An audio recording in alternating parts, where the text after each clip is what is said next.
Hey everybody, welcome to In Process. I am Ojos Todos. I go by Jeremiah James or Ojos Todos these days, I feel like. Um, I'm really excited to have a very special guest today. I have DJ Sweetheart. So I don't know if I should be like enunciating or adding like sweetheart. We Like need like a pew pew pew pew right? pew. Yeah, like little laser gun, disco Hype me laser gun. up. Come For sure. on. Yeah, the horn. Yeah. That's That's what you're I missing think I here. could do that actually. Post-production. And this is going to be a really cool interview because we're going to kind of get into some really cool new stuff in the area. We're going to talk about DJ Sweetheart's longest residency, Sweetest Disco. Yes. So, and we also are doing a fundraiser for, I don't want to mess this up, for Wave Woman Inc. And we're going to be kind of continuing a drive that you were doing last week. Yes. Sweetest Wave. Disco. Wellness, advocacy, visibility, empowerment. All right. Yeah, we definitely did not have to, memorize that or figure that out at a time. So no. Really, really glad to continue to support our community, reminding people that electronic music by nature is queer, is Black, in my opinion, is for the people on the fringes. That's just my opinion. Mm-hmm. The less fringy it gets, the more corny it gets. So this is the way I feel. I like so that. Maybe, yeah, it's a little snooty, but I'll take it. We need a chart. Yeah, we need a chart demonstrating that. But yeah, so I'm just gonna kind of get into it. So I had some slides that kind of went over some things that you did. Let me pull those up. But if you want to, why don't we just do like a quick, how did you start getting into DJing? And then more specifically, also DJ Sweetheart is Hannah Brown. So also how specifically did Hannah get into vinyl DJing? Yeah. So I've always been a musician. I came from a very musical family. My dad plays guitar. My mom has like a really beautiful singing voice. So they were just constantly listening to music throughout my childhood. My siblings had very like eclectic tastes as well. So yeah, I started like playing instruments when I was like 8. Obviously not super well, but just for fun, like very casually, which was cool because I think like that casuality like made it something that's like constantly been a fixture in my life as opposed to like having the parents who like sat you down at the piano and like made you practice. So music was always approached from like a very like relationship building and like leisure recreation standpoint. So that was cool. So yeah, just was in a ton of bands, and both of my older brothers were really into like techno house music. And being a little sister, I was very against it. I was like, this is dumb. This is repetitive. You're a hater. I was a huge hater. Yeah. That'll be a big surprise to a lot of people. So yeah, my oldest brother is like a OG bunker guy. My brother that's closer in age to me, he throws parties out in Buffalo. He did like Redux. Now he's involved with group work. So I've also always, it's funny you mentioned like fringe culture. I've always been really interested in fringe cultures and what that means to like be living in the margins, right? So my brother that I am very close with in Buffalo, he was like, come to this party. It's at a gay bathhouse. Yes. They're opening the bathhouse just for like all genders. Just like a hard launch. Hard launch. Well, like I had been to a lot of parties previously and I'd seen like Patrick Russell many times. Eric Cloutier. I don't know. Yeah, BMG played at my oldest brother's wedding. Like I was around, but like Zach was like, yeah, come to Hot Mass because this is the only opportunity you're going to have to like see a bathhouse. At that time too, it was like way more gender restrictive, right? Yeah. So like, yeah, he was like, come check it out. And I was like, well, that does sound really cool. So I went with him and the party was Labor Day and it was a 24-hour party at Hot Mass. And I just like remember having such a good time. I went with Zach and Sherry. Yeah, it was really, really, really fun, and I just remember the DJs that night and the producers were so good, like, Juana played in the middle of the night, and that was so intense and so good, and then Christina Chatfield, from SF did, like, a live set that was, like, incredible, and Scott Zacharias did a Sunrise Sleaze set that was just so fun, and the whole experience just, like, completely had me hooked. It was so different, like, everybody was so nice, and the outfit changes happening throughout the night were so fun, and I was just running around the bathhouse, like, Yeah, being like Eloise at the plaza, so because you're kind of like taking a step into just like a whole culture too. mhm, Like it's very much a culture, and then totally. it's like a subculture, and then it's going to be like a Subculture culture. within a Yeah, subculture it's within a going to be a subculture. culture that's like, whatever is going on in that area. Yeah, That's so cool. it So was really like fun. did that kind of light the spark then for you're like, "Oh, okay, like I could get into doing this myself?" Like what was the jump there from that party? I mean, I think it just, like, broadened my understanding of, like, what dance music could be. Because Mm. previous to that, it was very, like, kind of hard techno, and then all of a sudden I'm seeing, like, this DJ who's just doing, like, 80s dance classics like the Scott Zacharias set, and then every track at the end, he's just spinning it back and going right into the next track, So and it was dope. so fun, like, it was very, unserious, but very artistic, Okay. so I think then I was like, "Oh, this is actually real. I really like this." So, I was interested in it, but, obviously with the gear limitations, it's hard, it's really hard to, like, break into, and I knew that, like, digital wasn't really for me, coming from, like, playing instruments, I just needed that tactile feedback, just having watched different Yeah. DJs, so, yeah, I was really lucky because Tom, was really supportive, Tom DeBlaise, and so he brought over, a pair of turntables, and I think, like, Rob Morley lent me a mixer. Well, I had a Vestax from Tom for a while, which Oh was a great yeah. mixer to Yeah, learn yeah, on. Yeah, like yeah. an old, like, 80s Yeah, yeah. Vestax, but then, yeah, Rob Morley lent me a mixer as well, and then, Tom brought me speakers, and, yeah, I just started collecting from there, and, when I got gigs, I would save, like, half the money. That was, like, my formula, like, half the money I would play with, buy records, whatever, half the money I would save for, like, my own gear, so then when it was time, to return the gear, like, I was, like, ready. That's a cool Yeah. It was approach. really cool. Yeah. I was lucky for New sure. DJs, take a listen. That's Mhm. really cool. I mean, so what year do you think that was? And I think that's really cool that you like knew from the get-go that you were gonna like want to do vinyl because it is a very Mhm. tactile thing. It's a very physical thing.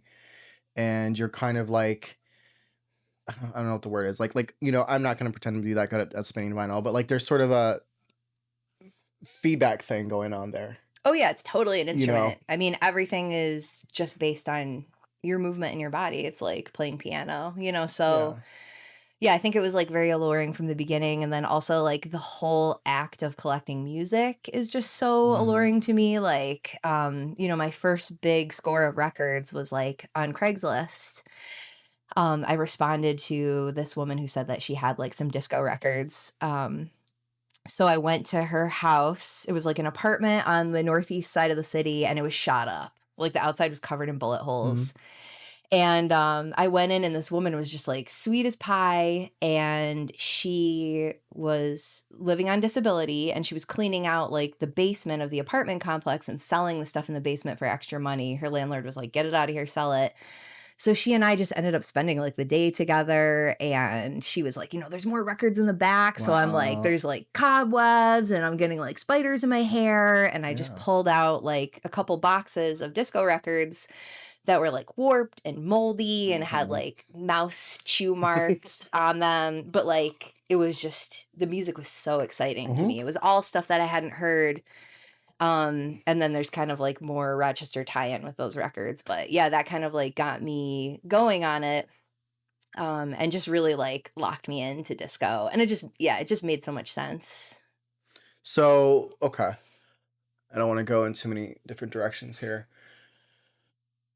So you definitely are talking about disco Mhm. and that you had seen that set with disco. What was it about the genre of disco that's drawn you? When I think of disco, I definitely think of it kind of being like a very retro thing. It can be a pretty low BPM thing. I'm gonna say a lot of those records are probably floating around like 100, maybe Well, yeah, I mean, Yeah. like, I think, Like like, between, BPM, like, like compared 110 yeah, to, like, 130. like compared to what I think people think of with like dance music.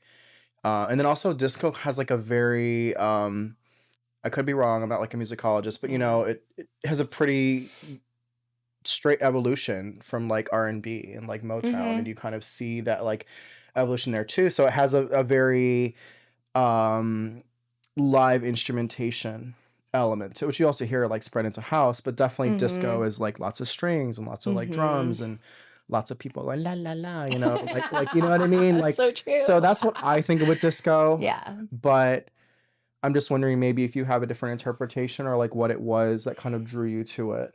Yeah, I mean, I think it's like you kinda hit the nail on the head, right? It's like the instrumentation aspect really speaks to me. Like, I was raised in a house where we were listening to, like, a lot of Grateful Dead, and my Mm. dad is, like, hugely into psychedelic folk music. So, like, most of the songs I was hearing growing up were, like, 10 to 20 minutes long and had, like, multiple parts to them and Yeah. were very, like, theatrical, without the theater aspect, but just, like, very, like, Yeah. telling, like, a very long format story and very jammy and very psychedelic, and disco is very that. Mhm. Like, and that's the kind of disco that I really like. I really like things Yeah. that are very, very psychedelic, long kind of tracks, and I think listening to that for me is very appealing too because, when you're dancing to, like, a techno or, like, a longer house track, you kinda get lost in your own thoughts, which has, like, amazing value, right, for, like, processing things. That can happen with disco, but what I notice more for myself, at least, when I'm listening to things that have more layering is that I'm getting more lost in the music. Yeah. Because, like, if you're just taking everything at face value, it can be a little overwhelming because you're like you said, you're listening to songs that have, like, drums, bass, percussion, guitar, rhythm guitar, Yeah. strings, horns, multiple different vocal parts. So it's like you can kind of take that time to lock in on like each specific part. And then the nerd in me really likes kind of researching different like studio or session musicians that I really like. So like similar to how I hunt for jazz records, like if I know that I'm really into this bass player and I see this bass player show up on this disco track, like that's coming home with That's so me. dope. Yeah. Yeah. No, that's cool too to kind of like, you know, um, I don't want to assume everybody watching this kind of knows like the ins and outs of like music production, but you know, I would say for the most part, when it comes to modern electronic music production, it's what they call in the box. So it's being made on like a DAW, which is like a Mhm. program. And yeah, there could be physical elements like people using external synthesizers and drum machines and stuff like that. But with disco, I mean, I'm assuming that they were just using like tracks in like a big fucking mixer and they were like actually recording, Yeah, with live yeah, live musicians. musicians and stuff. And I imagine that's probably a Mhm. nightmare tempo wise, but I mean, that's another part that makes it so fun to me yeah. though, is like you have to stay on the platters, like, Yeah. and you have to kinda surrender to things not being perfect because, like, you can have everything lined up, exactly right, but this drummer, in 1978, like, had a little too much in the green room, and now, Yeah. like, the BPM is all over the place, and, like, you kinda just have to Yeah. go with it, and, like, there's been so much magic in that, and it makes, like, the puzzle of mixing, like, so much more exciting for Yeah. me. Well, it's cool too, is that kind of approach. I forgot the name. There's like an actual musical term for that, like maybe swing or something. Like when you have like that sort of off kilter element, even in house music, to like, you know, elements where Yeah, it's it's like not, disharmonic discordant, yeah, and you have to pull it back, yeah, like that's what causes excitement. Yeah, it You builds know, like builds you, tension like if for you're not sure. careful, you'll get a flat mix if you're mixing something that is more sort of modern. Mhm, Because you know you don't have like that tension, you know, and it's like mhm. good to have. So, well, that's really cool. Yeah. So, full disclosure, and I will take all the responsibility on this. The original vision behind this was to record a set at Hannah's residency at Lux for Sweetest Disco. I brought my streamer thing, I brought like my little cord to record, and it was a very tricky process to even get the levels right here in the studio. You know, we busted out like a good Pioneer mixer, and I did what I could, and it just came out like shit. It just was distorted and really like rough and really hot.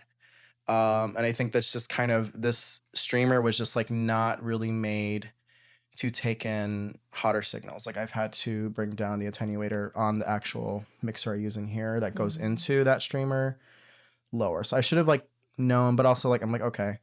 I had talked to Foreign Body about investing in the floating points recorder where like the dynamic range on that thing is insane. And like it's basically very difficult to distort. And it's a little pricey. It's like 250 300. It's a little pricey. Fundraiser incoming. Yeah. I already have my camera fundraiser, so I can't speak for more. But basically, it was like a lesson learned, but also it was such a fun experience because I get to see Hannah, and I'm going to keep the video. So there is a video of you mixing. Of my boobs. Yeah. We did like a very like kind of old school, like boobs, in the hands and corner, boobs. inconspicuous. I mean, people saw the camera, but the idea was to like not have it be on the crowd, not have it be invasive, which is going to be my ethos going forward when I do more field stuff. But it's really good, Hannah. Like it's really good. Like yeah, my kid and I had a lot of fun listening to it. It was actually really cute too, because anytime like he heard me on the mic, he would be like, "Mama!" I was like, hands in the air. So cute. And you're doing like the OG, like using the headphones as the mic, right? Yeah, I'm just too lazy to like bring. No, but it sounds so fucking cool. And that's the thing too. probably Like so listening bad back, for I'm like, this is like crackly and distorted and shit. But also like this kind of has like just an old, like something you'd hear at like, I don't know, Studio 54 or something, like something old school and fun. So in the future, 100% going to figure out how to get this down. We're gonna get a Sweetest Disco in the field set. But it's a little disappointing. Definitely a learning experience, but like we had such a good time. Yeah, and I'm always there. We'll have so many more opportunities. Yeah. So I think I'm just gonna let people look at your bio when they look at. I'm like when I do the release of this, and it's really cute. I have like the information. Oh. Okay, let's go graphic design. I've been doing lots of graphic design lately. So I think let's just get into sort of the experience of last week because I really loved it. Like the whole thing was just so good. And I just kind of think about a lot of things when it comes to DJing a full vinyl set. You just have to do a lot of things. You have to lug all your shit there. You have to set up turntables. You're very brave, and you just like kind of, I mean, I get it, but you basically use like their house tables there. When we were setting up, they just straight up like weren't working. We had like one that had like a crazy slow torque, like something happened to like the drive inside, like some sort of motor thing. So like just the startup was like so fucking slow. And then what was the issue with the other one? Some issue with like the needle. Corrosion in the tone arm. A tale as old as time itself. Yeah. So you basically, it was really cool. You had this badass trick. You like pulled out some sort of vodka on a paper towel. Yeah. I took a paper towel and went to the bar and said, "Can you pour some well vodka on this paper towel?" And I have a picture of this. So I'm definitely gonna like toss it on the overlay. But it's a very, especially because you're dealing with vinyl, it's a very like organic analog process. It's like if one stage of this thing doesn't work, it doesn't work.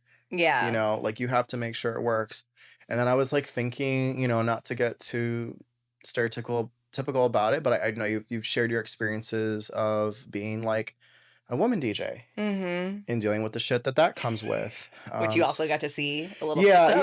Yeah. So like there were people that were kind of like getting in, I don't want to say like in your face, but like they were like in your space. Yeah, trying to come in the booth. They were like a little too comfortable, with the space. And I get there was a lot of curiosity around your records. So we had a gentleman that was like interested in your records. I don't think like there was ill will, but there was just like a lack of like boundaries and just kind of like I'll say slight entitlement. Maybe like a slight like I'm okay with like going in here and looking at your shit and touching shit. And I don't know, records are like a very personal thing. Yeah. Also, like he was like walking up into the booth, and I had to be like, it was like no, a lot. this is where I work. Yeah, it was like a lot. So this is my private space. And I know you've mentioned like people just straight up coming up to you and telling you like you didn't know how to DJ and just like weird shit like that.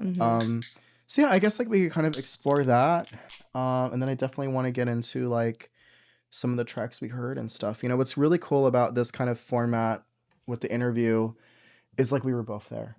Mhm. So we get to talk about our own sort of human conscious, maybe for me a Mhm. little less conscious experience that we had there. Same though. Yeah, I mean, I guess like with Lux, I've been very fortunate to have been able to have the opportunity to be there so long. And for people who are from Rochester, have passed through Rochester, like a lot of people have passed through Lux. It is like a very open space. You know, the staff will joke like it's the gayest straight bar or the Yeah, yeah. straightest gay bar. Depending on the night, it's very different. It's Yeah, very different. It can be very queer and it can be, you know, very diverse and it can be a little fratty. can be fratty at Yeah. times. And, you know, there's people like all across the age range. You know, we have like Queen Barbara holding it down. I won't divulge her age because I know she wouldn't appreciate that, but she is representing those disco tracks. So she's there, and then you know we have the Gen Z kind of people that are popping up with the 6'7" in the crowd, and you know Yeah. it's really all over the place. I mean, you've been doing this for what, like around 8 years, right? Yeah, I'm like in my 8th year That's now. crazy. Yeah, That's and amazing I though. play like between 2 and 4 nights a month, and each set is 4 hours. Yeah. So Which is, you know, sets. I mean, that's long form sets. it's I a mean, come lot on. of time. Let's like talk about that too. But It's a lot of also time. with vinyl and then like pacing and stuff too. So I guess what I'm interested in is like before we get into our experience of the night, how were you able to kind of like float the idea of doing a disco night and that it was just gonna really kind of like work with Lux? Like how did that come about to like launch it? Well, I was like a longtime dancer at Lux. So I used to go when Thursday was the floor wax party when Yeah. Kevin Adams and Jim Yeah. sometimes were playing. And so I met Kevin that way.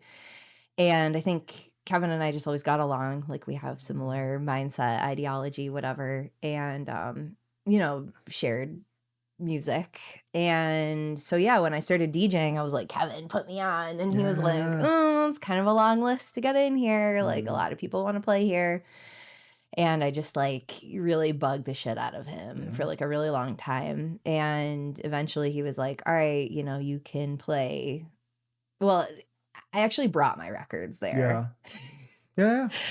I was like asking him, and then one night I just showed up with a crate. And I'm like, okay, tonight's the night. And he's like, and I was like, no, we're doing this. Hmm. And he was like, yeah, you can play for 30 minutes. And then I started playing, and he was like, you know, you can play for an hour. And then he was like, all right, you can have, you know, one happy hour set a month.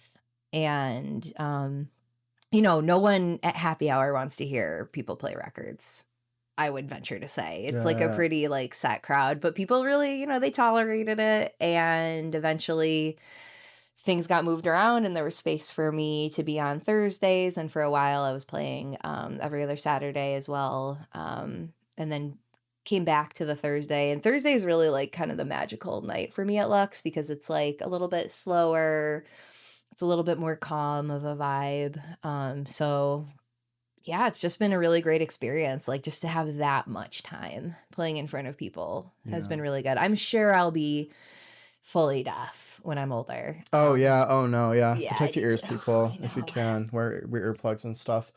Um, you just triggered some very deep memories. I mean, when I was younger, I used to go to Lux. And I'm Mhm. talking like, you're right, because it's Kevin with like the dreads, right? Yeah. Yeah, Mhm. and Jim Kemke's is crazy. I know he's so good. I like, Shout out yeah, Kevin and Jim for all that yeah. you've done. I'm gonna find Jim. Uh, Please hunt him down. drag him out. Um, yeah, no, a lot of happy memories there. Mhm. And I mean, Totally. you're like consistently packing it out on a Thursday. Like I would see a crowd on like a Friday and a Saturday. Yeah. Like people are coming for Sweetest Disco. Yeah, I mean, I think Yeah. the genre like speaks to people and it's not something that you can really find other places. So I feel like it's cool like it's nice to be at Lux because a lot of people pass through and then they hear it and they're like, "Whoa, what is this?" And then they come back and like, you know, we've in the time that we've all been there, like there's been almost like several cohorts. Like there's people who will come very consistently every Thursday for like a Yeah. year, 2 years, 3 years. And then, you know, their job situation changes Yeah, or they get a that's how it boo was for or me. yeah, and so, like, Like, I that's used to live down cool. the road on, like, Linden or, like, Hickory, and I They used to go move. yeah, yeah, yeah. Yeah, and, like, that's cool. I always feel like when people stop going to Lex, I'm happy for them, but when they're there, I'm happy for me because, Mhm. like, it's so cool to be able to, like, get to know people and just, like, see them respond to these records that are, like, 50 years old. Like, that's Yeah. so No, special. it's really cool. Mhm. Okay, so we go in, we load in, we have, like, these issues. I do what I can to set up my camera, which, my sound will be messed up later, but whatever. We get it going. So, yeah, I see, somebody being a little bit too nosy with the records, but, you just also, like you just said, I'm seeing regulars Mhm. coming in Yeah. and just coming up to you and, the people that you have Mhm. invited, into your space, coming up to you, like, hugging you. Mhm. And so there's this real level of, like, I would just say, like, kinda, like, Mhm. familiarity, say that 5 times fast. Um, and just it really, really feels cool the entire time. Mhm. Um, I do like how you talked about the concept of writing tracks out because I actually wrote that down Oh, cool. last Thursday Barbara because came in. yeah, Barbara's on there. Yeah, Barbara gets her own thing. She got her own shout She out. really does, Yeah, dude, though. Barbara's the bomb. But but we can have a whole podcast about We should have Barbara. dude, We actually, really should, I would actually actually. would. She knows, like, Yeah. all the history. She was Yeah. at I actually all the think that is a spots. crazy good idea because I've actually there's some kind of sound system culture going on here, especially it's like a garden. I'm like, I really want to like get those dudes in to talk about Mhm. like building speaker systems and stuff. Like, I don't want this to just all be like DJs. Yeah, So there's so like many parts of it. somebody, yeah, like Barbara who's like been there and like been around the block She and walked. yeah, and She dude, walks like a I don't want to say too dog. much about her. I don't want to talk too much about somebody behind their back, but basically she's very Talk about her. forward. She's very forward and like She calls the shots. She tells it like it when is. I did some Sat Av pub, she was like, "This is just needs a little bit more movement. This needs a little more whatever." And I'm a transitional techno style DJ, like Mhm. that's a thing. But I was like, you know what, like she's right, like let's get some more syncopated beats. Let's do a little more tension. Let's do a little more tools. Like let's try to. I'm trying to get Mhm. better at like making it not whatever. And she'll just tell you, She'll lay it out. yeah. Ooh, And she, but you're it like, "Mm." hurts. No, she's the bomb. It hurts. But yeah, so I see these people coming in, but definitely, I really love how you mentioned writing tracks out because I think it's important. Also being into it's funny, very different genres. Mhm. With techno, I believe in writing tracks out. A lot of Yeah. these disco tracks, they're easily 7, 8 minutes, 10 minutes long. They're Mhm. like a whole side of like a record. They're Mhm. they're dope. And it's the same thing with techno. And while techno is meant to be maybe a little bit more layered Mhm. than disco, there's a very similar ethos, to letting a track Mhm. ride out, letting the original vision of whoever created it. Mhm.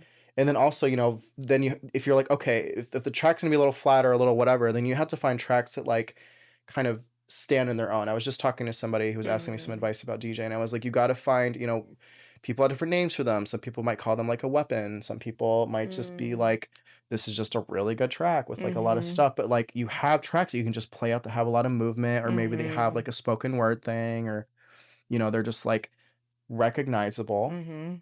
But a lot of those disco records are long, and so like it's just nice to play it out. Yeah, Um, totally. I think it's good for people's brains too. I mean, yeah. it's like, I'm raising a small child now and I'm like supremely disturbed Hmm. by like, how fast everything moves and like just I guess like yeah, I've always been into writing a track out, but now since like I have been exposed to like Coco Melon, I'm like, no, Oh, fuck that. This it's is a Pee-wee's Playhouse no, home. that's a legitimate thing. You are gonna listen to the entire Yeah, 20-minute version of Thought It yeah, Was You by Herbie Hancock. Like, yeah. I will play a track. I can see the pain in people's eyes. Like, I watch on the dance floor, like, people's, like, eyes Yeah, darting around. They're, like, desperate yeah. for some stimulus, and I'm like, "No." But it's important because you could really draw parallels to how video is like the medium of Mm. making movies now where Clips. well, yeah, when I was growing up, Bites. in the 90s and even watching a really amazing film, like let's say Jurassic Park, there's like Mhm. these longer shots and there's this longer tolerance and you're kind of like looking around at the shots and I remember like details from Mhm. these videos from back in the day because they forces you gave to you watch. time, yeah, Mhm. to like absorb. And I think it's the same thing with music where it's like there's a lot of cool movements, especially at disco, and you hear all these, different, drums and like, bass lines and Mhm. stuff. And like it's so important to kind of like ground people Yeah. in like the speed. And I really think that I think the speed, this fast speed, the Cocomelon speed as we call it, or Mhm. even reels or whatever, that is a very artificial thing. I think we're trying to be convinced by, Mhm. whoever that is like the thing. But I think, learning about like,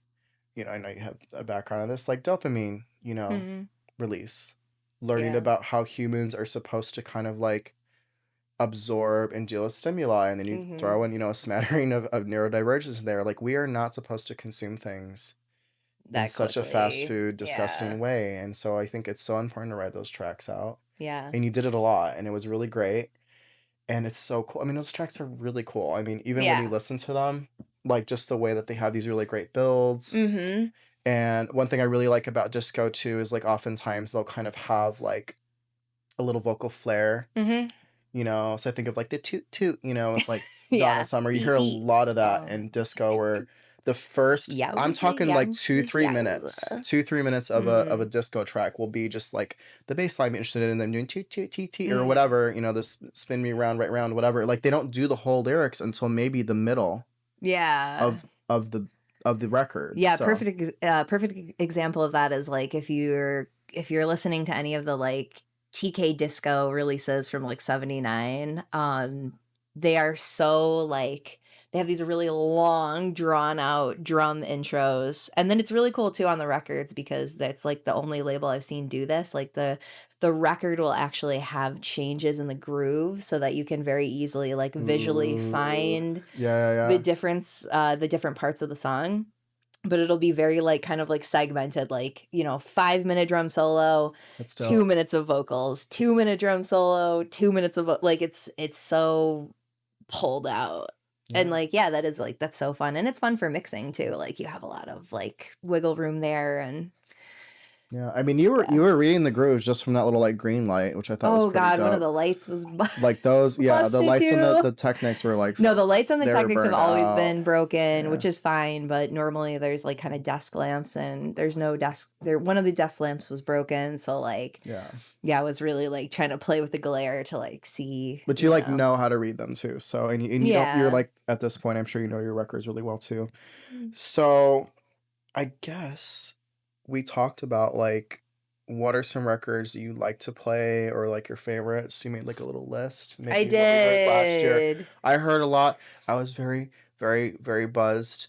Um, Many such the one that cases. I do remember was the Please Don't Let Me Be Misunderstood Mm. because I had heard that Santa one Esmeralda. before in Kill Bill Yeah. when the bride is facing off a Ren Ishii and it's the fucking shit. It's Mhm. so dope. And I was like, oh, I know this track from that movie, but also like I also know the song because I had Yeah. listened to the song after on the soundtrack after the movie. So you have like a lot of cool Mhm. things, and you did like this really cool. It's just a very, I guess I'll say easy-ish trick. It's a risky one, but you just did like a quick vinyl, just like kind of slow down. You were like a, and then you just I remember you went Mhm. with the clapping, Yeah, and it launched really in a just clapping track, yeah, it yeah. just got everybody's attention like Yeah. immediately, and it was just a great way to kind of like switch the Refocus. yeah, you just Yeah. switched the energy. It was really dope. Yeah, and that's kinda something you have to be conscientious of when you're doing, like, a 4-hour set because, like, you have to have obviously, everyone knows this, like, the peaks and valleys kinda moments, and, like, you don't wanna get stuck in 1 BPM too long, so I'm a big fan of, like, the slow ascent, like, so I'll usually start the night with, like, some nice soft jazz or R&B or, some, like, spacey kinda rock and roll. And then we'll move into, like, a very low BPM disco, whatever, freestyle, and then just slowly, slowly, slowly get it to, like, 120, and if the crowd is very, like, respondent to, like, that kind of energy, then I'll keep building, or I'll kind of, like, have moments of, like, popping it down, bringing it back up. So sometimes you have to get a little bit creative on how you're doing that, Yeah. because you're limited to the tracks that you brought. It's not like, when you're playing digital and you have 500 songs to pick from and you can like make these very like mechanical bridges. It's like, yeah, sometimes you do have to kind of get a little bit funky Yeah, yeah, yeah. in how you're doing that. Yeah, but I guess as far as, like, tracks I've been really interested in lately, I got this record at House of Guitars, Mhm. and, the artist is Milady, which is so funny because I feel like that has a lot of, like, fedora connotations nowadays, but this predates the fedora Milady. neckbeard, connotations, but yeah, the artist is Milady, but the song is "Come Into Me," and it was, like, a dollar record. I'm a nut, and, like, when I go to House of Guitars, I bring my own portable turntable because they Yeah. don't have a listening station there, No, and they it's don't, which is a crime, by the way. fix that, Yeah, please, House of Guitars. yeah. So yeah, I actually went with my, clients from work, which was pretty fun. I do, like, a lot of community integration stuff, so, like, it was cute because like, I had the, turntable set up. It's just like a little kinda it's not a Crosby kinda situation. It's like an actual kinda I don't wanna say Yeah. hi-fi, but it's a respectable turntable, but it's cute because, I have it set up on the floor and my clients are all coming over and we're like, listening That's so together and like cool. passing the headphones and I put this record on. They were like, "Yeah." So of Yeah, course that one came home with me. So yeah, the track is called Come Into Me by Milady and it's just like, yeah, it's good. that sounds dope. It is on YouTube. Yeah, I mean, I mentioned like the Herbie Hancock track and so like I've always been a really big fan of like the jazz into disco crossover. Like Stanley Clark did like a lot of disco music, Ryuichi Sakamoto, and Todd, big shout out to Todd, who's like a sweetest disco regular now. He brought this Jaws theme song like rework by Lalo Schifrin What? and So like, dope. oh my god, Yeah. it's it's so good. He also brought a Dizzy Gillespie record last time, so I threw that on, and that was my first time hearing it, and that was so fun. So it was actually that track was Dizzy Gillespie and Lalo Schifrin, which was really cool. So Diodato, obviously huge fan of that, but really into those crossover moments. That's really cool. Mhm. Do you ever get into like maybe some of the wonkier stuff? Like I'm thinking kind of more like Italo disco or kind of maybe like even like new wavy stuff or like Yeah, just kind for of like sure. Kraftwerk stuff. I know like you kind of go for like the kind of more organic, like sort of groovy things, but like do you ever like throw that kind of stuff in? I do, but I really avoid buying records online, Okay. like, as much as possible. Like, occasionally, I'll break down, and if I've been looking for a record for more than, like, 5 years, I'll buy it online, but generally, I just try to keep everything, like, with what I'm finding. So, I did have a lot of success when I was out in LA finding Italo, but obviously, it's a lot more infrequent for me to find Italo records out here. Yeah. I love Italo, it's just, it's not necessarily part of how I collect. Yeah. So, when I find it, I'm open to it. Same with new wave, like, new wave records are expensive for some reason. Disco records are very affordable. So yeah, I'll definitely try to work in more synthy stuff. But it's funny, I've like noticed, over the years that like when I have a period of time I'm playing something synthy, when I slide back into something with like a live drummer, it just is like my shoulders just relax. Yeah, yeah. And I'm like, oh, No, that's so cool. I And actually I miss do I this. do like that too. And I mean, so like really realistically, I've only ever done it in Detroit, New York, and Montreal, but like there is a real rush that happens when you go to another city and you're like, what Mm-hmm. is the record shop? Where are the Oh record yeah. shops? And then That's you all I have do to, when I travel. yeah, you just have to find, you'll spend like hours. You'll spend hours just like, going through these things. It's a Yeah. lot of fun. But I really like how in your case, you're just kind of like, everything you've collected is something that was physically like in your life. I don't know how to Mm-hmm. say it. Like Yeah, that's a for really cool sure. thing. Me, I'm less romantic. I'm like I have ordered online. I Yeah. love it. I'm a Bandcamp girly. But like I've done it sometimes, but I do also have to say that my Discogs rating is really low. oh whatever. So when I do like break down and I wanna, order things, I'll usually like, send it to Kamal and be like, "Can you order this for me? My Discogs rating is Oh too low." So shout out jeez. Kamal. Yeah. Well, still though, I think that's cool that you have like the things that you collect have like a degree. Oh, so much. Like Yeah. every record that I'm playing, I'm like, "Oh, I got this in Amsterdam. Oh, I got this in Dayton, Ohio with that ex-boyfriend. Yeah, yeah, Fuck yeah. him." Like, There's a physicality to vinyl, which I talked a little bit with when I had mhm. Dirty Wi-Fi on. That is like really cool. And then yeah, you have like the sort of memory of like what you did when you Yeah. got it or where you got And it. people gifting records, oh my god, I've been so lucky to have people just, Yeah. like, pick things up and be like, "Oh, I was thinking of you." You know, I don't have a turntable at home, but I knew you would like it. So that, I mean, friends, lovers, family. I have my parents' entire record collection, so that's, Yeah. like, really special. One thing I wrote down, and it's cool that you get to see us, you know, I'm not like bullshitting. So, I wrote talking, where is it? I had a really good thing. The idea of dreams, people singing years ago and still being enjoyed now. So like, you know, these are like drunk thoughts too.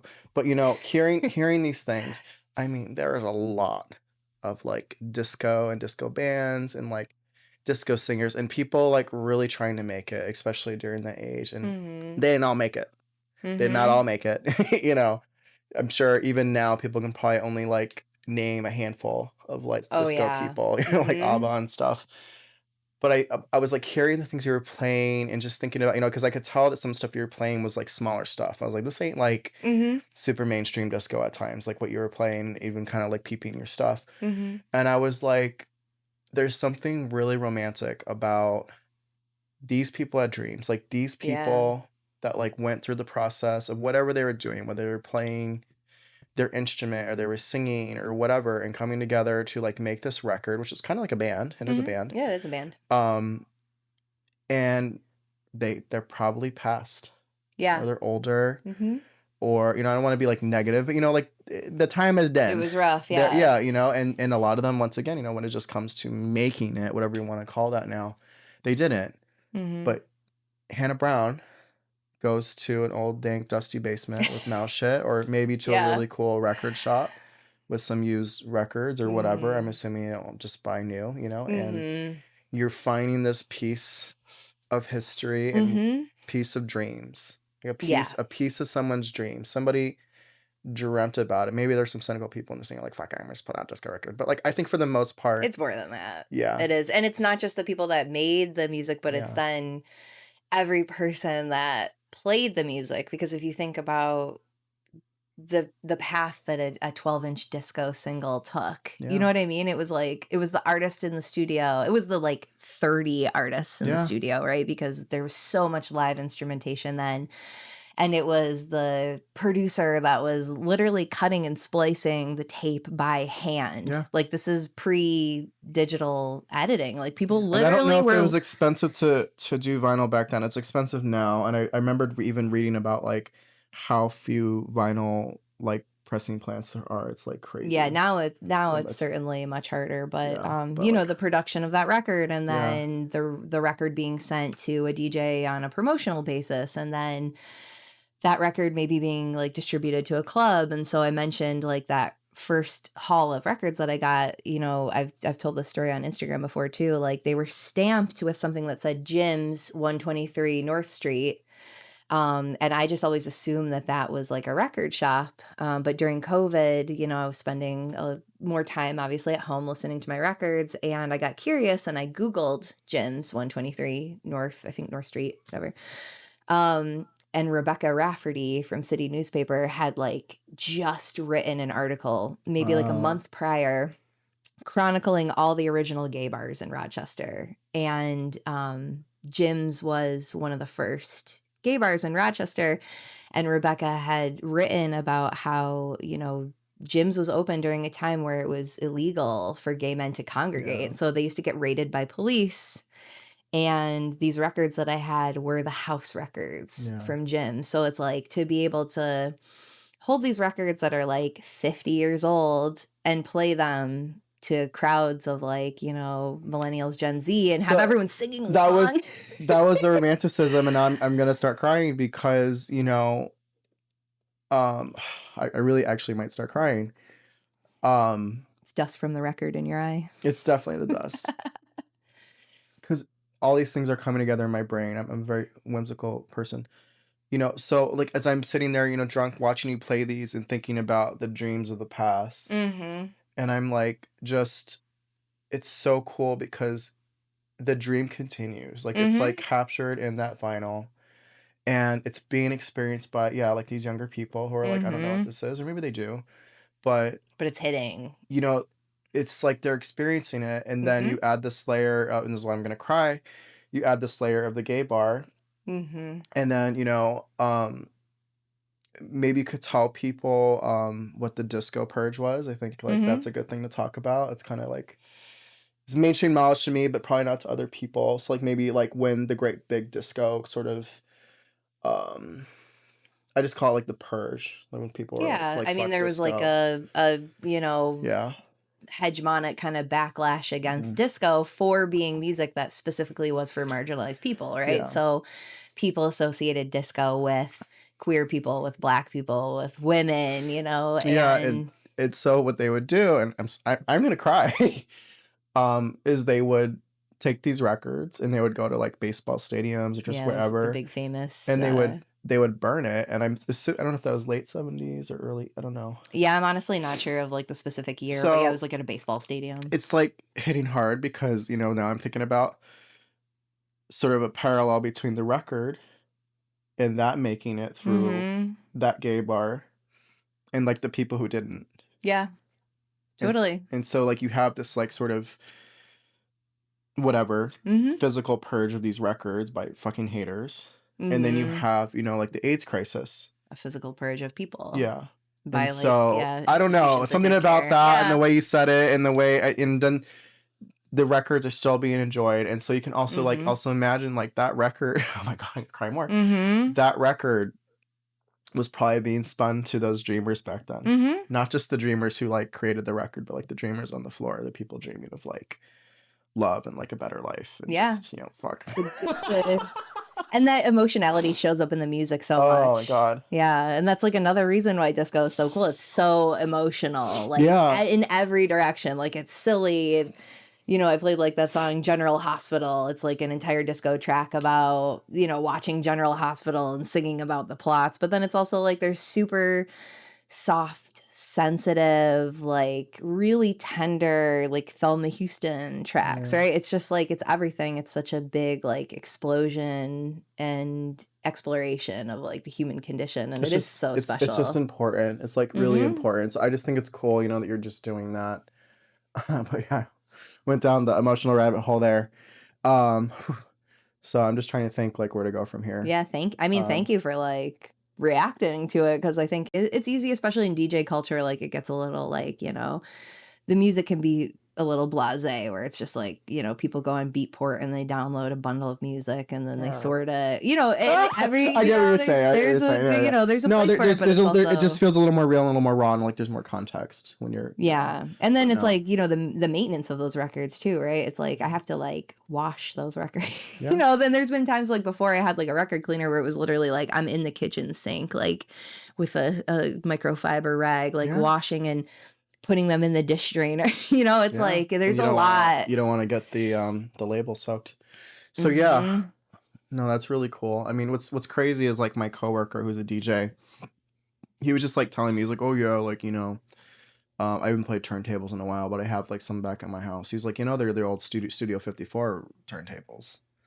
I was like, you're fucking shitting me. I'm like, you're making that shit up. He's like, no. He's like, basically, like the dude that was like closing down Studio 54, like knew his like uncle Mm, and was like, I'm not gonna sell these. Do you want to store them? Do you want to keep them? So the nice. uncle of the DJ friend was like, sure, took it. He just has it. It's like sitting in some like basement and they're taken care of. Yeah. It's just like sitting in a basement. It's like crazy to Yeah. me. They were like the last turntables that were like used before like Studio 54 So much closed down. history. Right? It's like crazy what people just have like laying around. He treats them well. He loves it. He started spinning. My friend started spinning when he was like 12, That's cool. but like he's like, yeah, like I bust them out every once in a while. It's like, Yeah.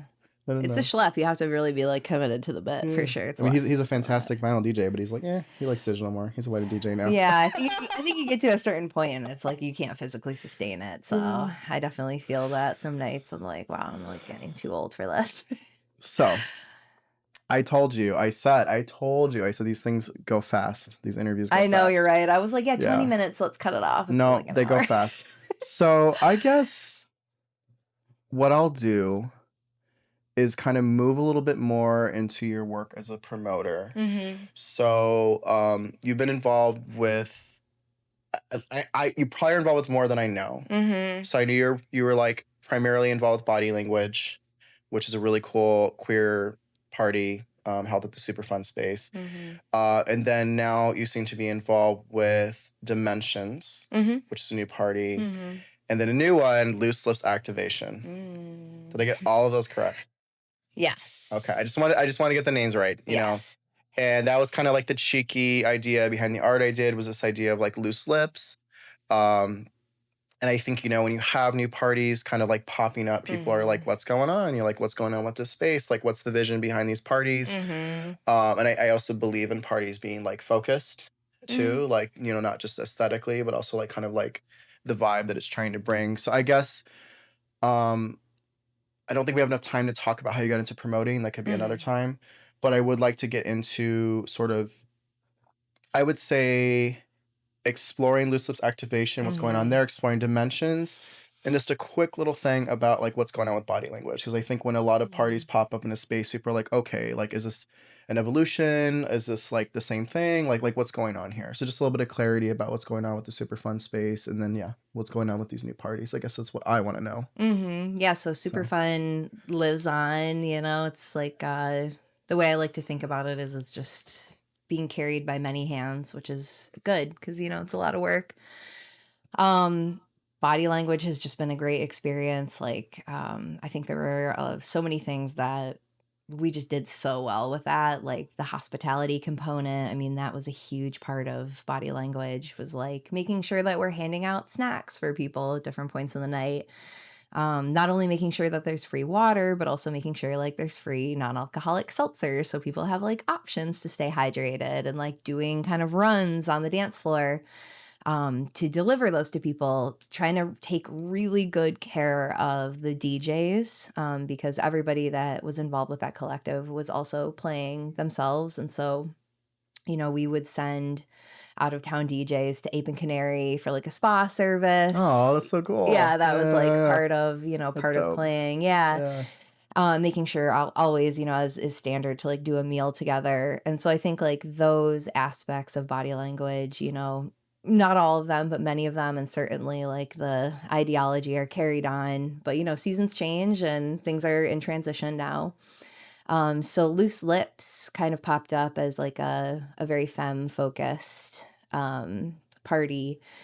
So that's been really cool just to like really be organizing and dreaming with other femmes. That's been a really cool experience. So we had Scotia come play Yeah. recently, and she's just like out Total of this badass. world. Yeah. Yeah, yeah, And like the homegirl, you know, we were like, we had a beautiful brunch with like, you know, people in the collective, like our children were running around, and you know, we're all just on the couch, like eating pancakes, and it felt really, really good to be able to do that. And then Dimensions, yeah, just kind of really like stretching into the space that's super fun. And again, continuing that hospitality vibe of like making sure that the crowd is really cared for. And, you know, I think like for me, one of the best parts of programming at Super Fun has just been presenting this music in a non-alcohol centric space, absolutely. because everything with music is so wrapped up in alcohol. Mhm. And I mean, you know, you've been watching me slug Jenny Kolsch, like, you know, Yeah, I but love my Genesee, yeah, but I'm gonna have my like, little seltzer. yeah, Yeah. Yeah. I don't want it to always be so wrapped up, right? I want music to really be like the central thing. Yeah, So, no, I mean, for sure. I think you're hitting on two really cool points about the super fun space. You know, one that it has this really I keep using that term family familial mhm, vibe. Um but also like it's going to always be queer forward, you know? yeah. And then I do like that there is a focus on Loose Lips having like Mhm. that femme forward focus as well, which is this topic keeps coming up over and over again on this stream thing. It's not a live stream. I need a better name. I don't want to call it a podcast, but Couch cast. yeah, Couchcast. Huh.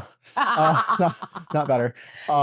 But yeah, you know, it keeps coming up that you know we're in 2026, Mhm. and you know, women DJs. you know, and I said on the last one, trans women, you know, Mhm. there's still barriers and there's still bullshit. Oh my god, yeah. You know, whether it's just basic ass treatment or whether it's, you know, compensation or just like getting on lineups and stuff, you know, Mhm. like there's just like a lot of struggles. And then also, you know, you mentioned, you know, your kids running around, like Mhm. just this, like the struggles of what it has to be, you know, to be Mhm. a woman just has got to be so hard, you know, on Mhm. top of, you know, doing what's already a pretty difficult job, you know. So, Yeah.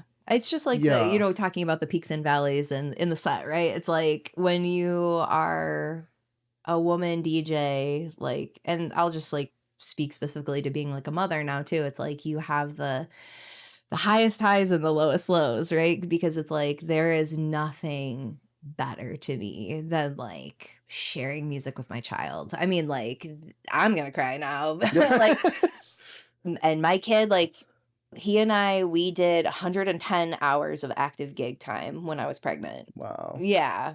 Like we were in it, and so like it's been so fun to share music with him, and he's so musical and he has I so wonder if much. like he felt it in Yeah. the Oh, womb, yeah, like of course. How the could you boom not? And I'm boom. like shaking him around Yeah. nonstop. Like it was actually funny because when we listened to Yeah. that recording, like it was like something clicked with him because like he was with me so much at Lux. Mm. And obviously like I'm not bringing my baby to the Yeah. fucking bar, so like sorry buddy, Yeah. you're not going to be there for a while, but like for him to hear that, I feel like there was like some recognition, and he was like born into music too. I mean, I had an out of hospital birth at a birth center in Ithaca, and Christy, DJ Midwife, DJ'd my birth. Wait, there's a DJ called DJ Midwife. This is Chrissy crazy. from Microtones. Yeah, that's like Wow, the I did not homegirl. know Yeah, she that. DJ'd my birth. I might need your help to get the connections to the Ithaca people because Yeah, for I sure. don't want it to just be like Rochester. I'm trying to push into Buffalo and stuff. Yeah, So yeah. Yeah, Christy is amazing, like that's dope. incredible, talented producer, promoter, DJ Midwife is DJ. She's wild. great. But yeah, I mean, she was like playing Laraji tracks while I was in labor. That's dope. And when my son was born, she played Happy Birthday by Stevie Wonder. And it Uh, was like, everyone's like crying and there's champagne bottles popping. yeah. And it was like, And like rhythmically and stuff too. That had to have been so good for you. yeah, Like yeah. getting I've into that and like so many beautiful moments. And because it was an out of yeah. hospital birth, it was like, my whole family was there, my sister, my parents, Wow. Jay from Buffalo that does tea service Yeah, was yeah, my yeah. doula.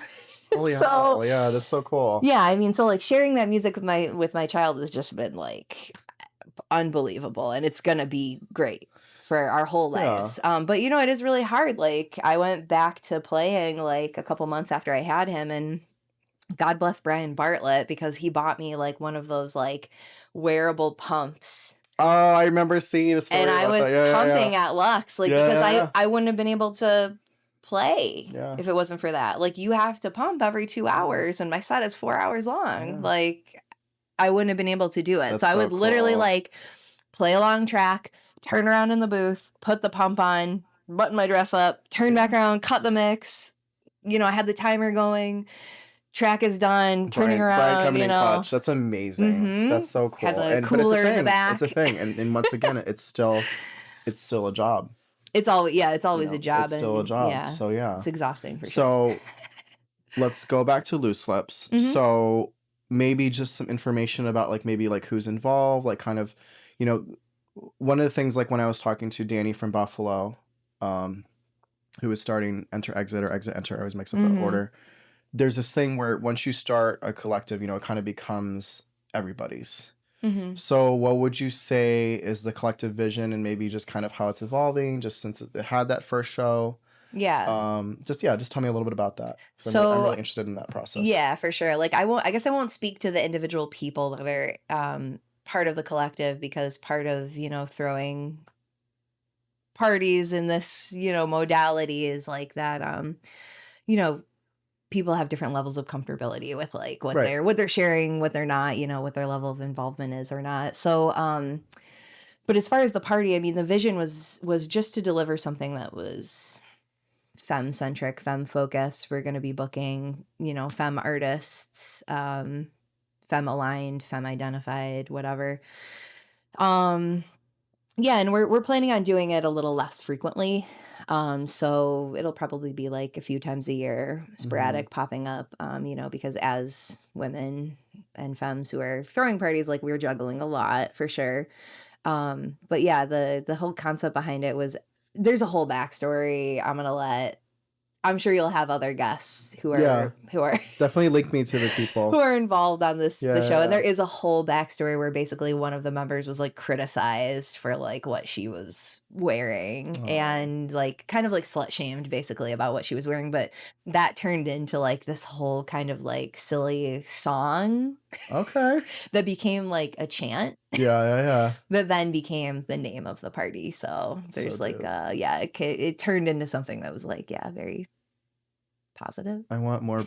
I want more boobies and butts on the dance floor. I really Yeah. do. I really do. Loose Lips is specifically about labia, so Yeah, like enough of this.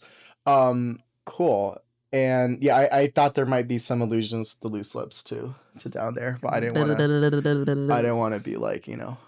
obvious and crass. Yeah. So that's Uncouth. cool. So, all right. So we have loose lips, which is Mhm, amazing. Um,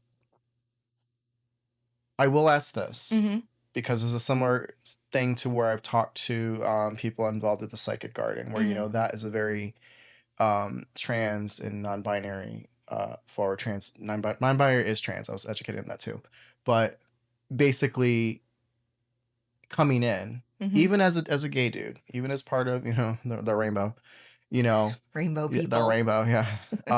There's a respect. There's a Mhm, respect because there are a lot of microaggressions and a lot of grievances, even intercommunity wise and stuff like mhm, that.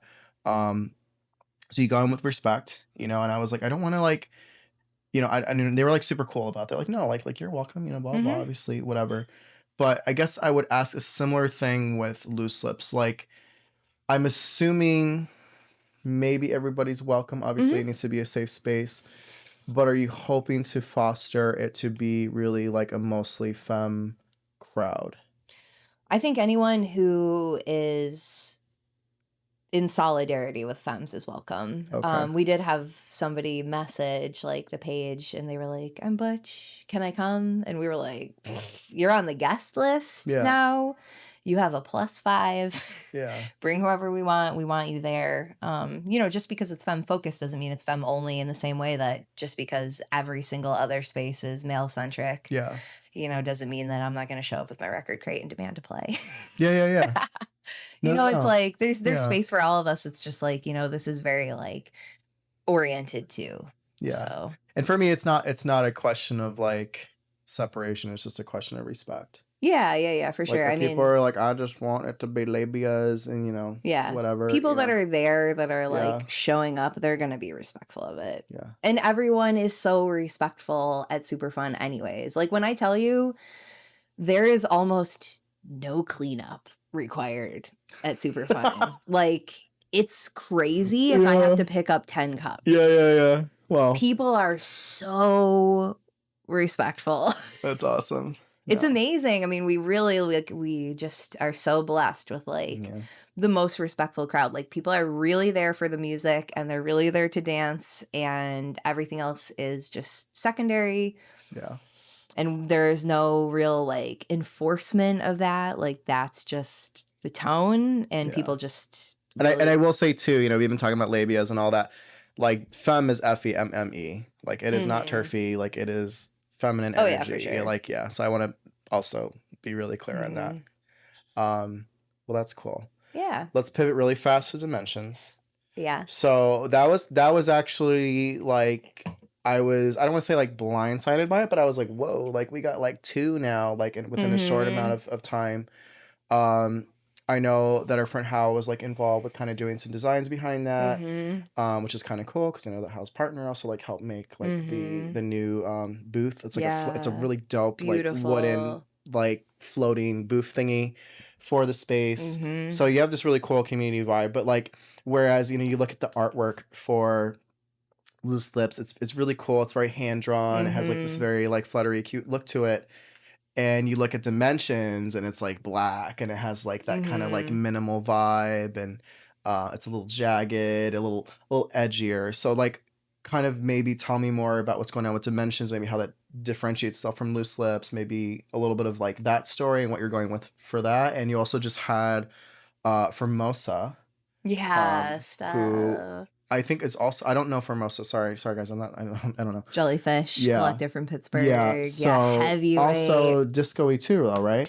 Yes, very disco-y, Yes. lots of Italo, just really like multi-genre and honestly just chops behind the decks, 100% like an excellent musician, but then also like absolute complete sweetheart, like just a wonderful person. And I've known Steph for a really long time now, and having them come up and play was like, it was great to have them DJ. It was also great to like just spend time with them. Yeah. Yeah. The like Great. Rochester Pittsburgh kind of, Yeah, there's a really cool yeah, we're locked synergy in. in that. I mean, that's been going for a long time, but also Mhm. that was like Signal Noise and then like Slow Rehab too. Like there's been a lot of Yeah. connection there. Mhm.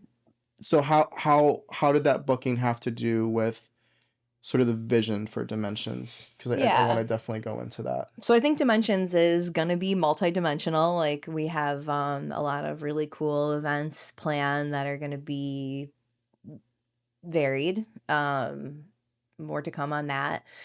Steph just made sense as a booking for Mosa because number one, like I just wanted to hang out with them. Number two, Yeah. like they're very well loved in Rochester. They've booked a lot of Rochester people for Jellyfish, myself included, Tom, Brian, Um and yeah, I think like Steph just knows the crowd, knows how to communicate with the crowd, and so we knew that they would be really like throwing down and delivering something that people would be really happy with. And so we felt like that was a really good way to set the tone for the party. Okay. Yeah, and Steph's been a guest for Body Language as well. Okay. So the homie from way back. Yeah, no, that's really cool. Mm-hmm. So I'm gonna keep bothering you because I do believe in the honing in of the vision of a party. I don't, I'm not saying it can't be open. It can't Mm-hmm. be more like flexible, and it just started, so it doesn't have to be set in stone. Mm-hmm. But like we think about like the vision for Loose Lips, like what is Dimensions? I'm gonna keep doing this, and I'm really big on this because I torture myself. I talked a little bit about this the last time. I'm working on my own little thing called Cookie Pookie, and like the level of sort of thinking about what this is and what it's not Mm-hmm. is just so important to me. So like I just want to know, and obviously you're not speaking for the entire collective too, but like Mm-hmm. just still I want to hear more about Dimensions. Like why the darker look? Like why the jagged tone? Like it's very different Mm-hmm. than the branding of Super Fun and Loose Lips. And I just think that kind of thing is important. So like once again, I'm Yeah. gonna get into that. Like what is going on there? I mean, I guess like that maybe is the difference, like in how I kind of move with art is I'm letting things like find me, right? Like I'm going to the record store and I'm like letting whatever pops up, make its way into my hands, which makes its way into my crate. And so I feel like with Dimensions, we didn't sit down and have a bunch of meetings and talk about like the mission and the vision. It was more of like, what are we as individuals bringing to the table and how are we working cohesively to create something, for the community? And yeah, I think that really came through with the first party.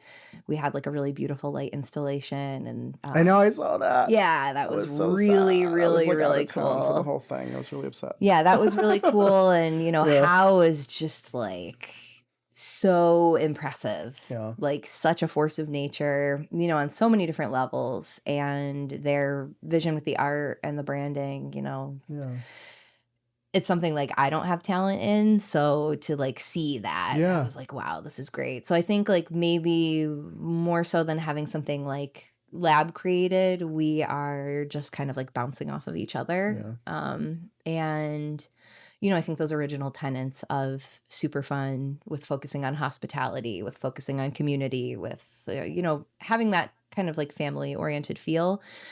I think those are always going to be underlying Okay. things. And I think it's going to continue to evolve. Yeah, and it's okay. And just so you know, I'm not saying that like it has to be super set in stone. I just think about a party. I think about like where is Mhm. this going? But obviously, as the party evolves, it Yeah. definitely self actualizes. Yeah, and I think, it like, I'm not a branding person, yeah, like, I just yeah. if you've seen my Instagram page with Lux, it's not branding, I can't I can't Yeah. do it, you know, so, um Well, it's cool too because you mentioned how, but like, we have a mutual friend, Charlie, who I know is also mhm, getting involved and is really excited to kind of be part of that. And one thing that got me into in process with this mhm, was I was basically very nicely invited into the background of parties, whether it was like setup or like mhm, looking at the AV component, and seeing like sound reinforcement and things like that. mhm. And so this modern day vision of it just being like all about the DJs, um, is just like kind of wrong. Yeah, And for a party to go well, it really has to be a mixture of mhm, different minds and different, talents and stuff, and lots of a fuck ton of work on everybody's end. And so you mhm. Oh kind my of god, it's so have, much work. yeah, you have It's so much work. basically the full gamut of like just I don't know, like the entirety of it has to come together and it has to come Mhm, together for just like that sort of one moment. So I've always mhm. rejected that idea of like, oh, it's just a DJ and like Yeah, I you remember, basically, like, yeah, the big conversation at group work back in the day used to be, well, this is when it was Redux actually, was, like, ranking what components of the party are most important to you. So, like, people would be interviewed, like, and you would rank sound, crowd, DJ, oh, venue was one of them. I think it was, yeah, like, those 4, and everyone will have, like, a different order, yeah, right? Because for some people, like, the crowd is everything, and, like, I've had experiences like that. I mean, I saw Stingray in Toronto, and the crowd was just, like, ass. Like, it was, like, dudes, yeah. like, on their phones, and I was like, "I love Stingray," but I'm like, "I just am having such a It's hard really hard time." when you see a good DJ and yeah, the Yeah. crowd isn't right. Yeah, so oftentimes people's ranking was almost like DJ at the bottom, Yeah, but yeah, it's there's a lot that interesting. goes into it, but yeah, I mean, throwing parties is like a Sisyphean task, and also something that I would like see my brothers doing and be like, "Why do you do this? Like, this is so dumb. Like, you should just go to the party and enjoy it." And now I'm here, like, 10 You years get it. later, like trying to put together the sound system with like a toddler, like screaming on one hip, and I'm Yeah. like trying to like, "Can you help me with the speak on cable? I can't clip it with Yeah. one hand." Like, it's It's like a lot of work, but it's a lot I of think it's work. really cool too because it is like you're getting like new people and maybe Yeah, people it's who so didn't important. I didn't mean, it see is themselves in the position of wanting it's to a do new something like that. crowd every time, and like Yeah. we don't have a ton of crossover with like a lot of the other parties, which I think is really cool. Yeah, we have like a lot of new people, and a lot of that is very creative marketing. Yeah. Going into like, different Discord chats and whatever, like different servers, and like yeah, just making sure we're being like very targeted and pointed on like who's finding out about the party, and like are there ways that we can offer like discounts for Yeah. people coming through different orgs or whatever, like just trying to really like curate I'm that. definitely gonna talk to you more about stuff like that, even like if the ticketing system, I don't know. Yeah. That's like shit I don't like doing. I love the design aspect. I love the like environment aspect. I don't like the money or the Yeah, like yeah, accounting. it's a Bleh, lot. The bleh, accounting is tough for sure. bleh. So I might reach out. Well, Mhm. thank you for sharing those with me. I'm Yeah. very excited to see where they go. This was not, I'm gonna be honest, this was not an easy interview to arrange. And I'm not knocking you for it at all. I have my own shit going on with my own schedule. Yeah. But for me, I don't know why. I just sort of like have a thought stream about what is relevant and like what is where the magic is happening. And it just was Mhm. like you. I was like, this is Mm. just, and I'm not trying to like, as a Gen Z says, like glaze you. Like I really was Yeah. very just like, there's really like one person that kind of has their feet in all of these and kind of like also reconnecting. We've known each other a long time. Mhm. Okay, I didn't just like pull you out of my ass. Like we've known each other a long time. We don't have known each other well. We've seen each other in passing, but like I Mhm. remember when you started playing Yeah. at Lux. I remember like seeing It's you probably been around. like 10 years. Yeah. Yeah. Mhm. So, it's really cool to kind of connect and kind of see where our like journeys are taking us, Mhm. and like in our own corners. But something about it, I was like, this just makes sense. This Mhm. interview and talking about this makes sense and kind of going into this. I didn't expect to cry. Yeah, well, I'm happy that you did though. It's worth crying over. Yeah, just the record thing like kind of blew my mind for a minute. But, Yeah. I just really appreciate you coming on. Um and just sharing stuff, Yeah, you thank know? you. Thanks for making the Yeah. space. I appreciate it, and Yeah. being flexible with me because, yeah, it is hard to catch me. Like, I don't really go out unless I'm working, so Yeah. I mean, I work 2 jobs, and then a single I'm trying mom to who do works this, like, 2 camera jobs. stuff, and I'm trying to do, I'm doing, like, a little bit of design, like, it's a lot of work, and then I'm trying Mhm, to, like, get better at DJing, and it's like so I get it, and I couldn't mhm. imagine, like, putting a kid on top of that. Yeah. So, major props. Yeah, major props to See what these you bags do. under my eyes? Yeah. So, I definitely wanna see how those parties evolve. Hopefully, I'll be able to actually make them. I've Mhm. been, like, cursed each time. I've either been so tired or I've been out of town. Yeah, there'll be options. Um, but I'm excited, and I'm excited to see, how this super fun space evolves and, how these Mhm. communities evolve and, like, the crossover between them. Um, I'm gonna do one more thing, because this has been over an hour, and I told you this go I know, you fast. were so right. It's been Nobody actually, yeah, like an nobody hour and a believes me. half, I think. So, I I did not do want believe to you. do my blurb about Wave Woman Inc. We did mention Mhm. at the beginning.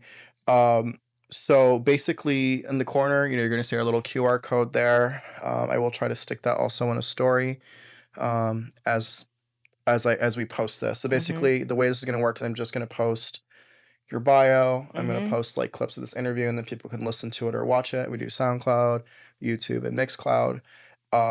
But basically, Wave Woman Inc. Was something that kind of naturally happened.